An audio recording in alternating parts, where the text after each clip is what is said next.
সংখ্যার কোনো চিকিৎসা নেই, চরিত্রের কোনো প্রমাণ হয় না। মৃত্যুর থেকে ভালো কোনো সমাধান নেই, শব্দের থেকে তীক্ষ্ণ বাণ আর কিছুই হয় না। চিন্তা কি করছো?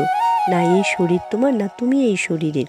শরীর অগ্নি, জল, বায়ু, পৃথিবী আর আকাশ দিয়ে বানানো। আর একদিন শরীরের মৃত্যু হবে, কিন্তু আত্মা স্থির। তাই চিন্তা কিসের? নিজের জীবনের নির্মাণ নিজে করো, নিজের খুশির নির্মাণ নিজে করো, নিজের শান্তির নির্মাণও নিজেই করো। নিজের খুশির ভার অন্য কারোর হাতে দেবে না। সেবা সবার করো, কিন্তু আশা কারোর প্রতি রেখো না। সেবার আসল মূল্য মানুষ দিতে পারে না। মানুষ সবসময় নিজের ভাগ্যের দোষ দেয়, কিন্তু নিজের দোষ দেখে না। আলস্য সফলতার বাধা হয়ে দাঁড়ায়, কিন্তু আলস্যকে ছাড়ার চেষ্টা করে না।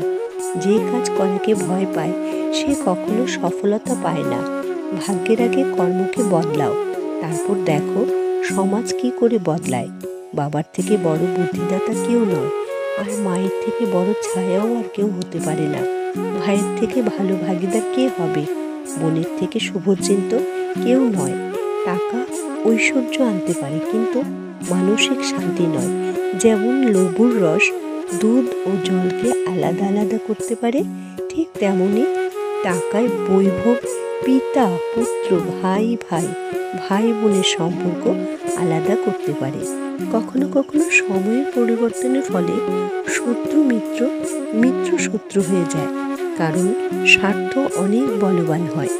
সময়ের কাছে কেঁদে কিছুই হবে না, যতক্ষণ পর্যন্ত তুমি সফল না হয়েছ। তাই আজই নিজের জীবনকে বদলানোর চেষ্টা করো, বিশ্বাসের ওপর বিশ্বাস করো, নিজের জীবন খুব সুন্দর হয়ে যাবে।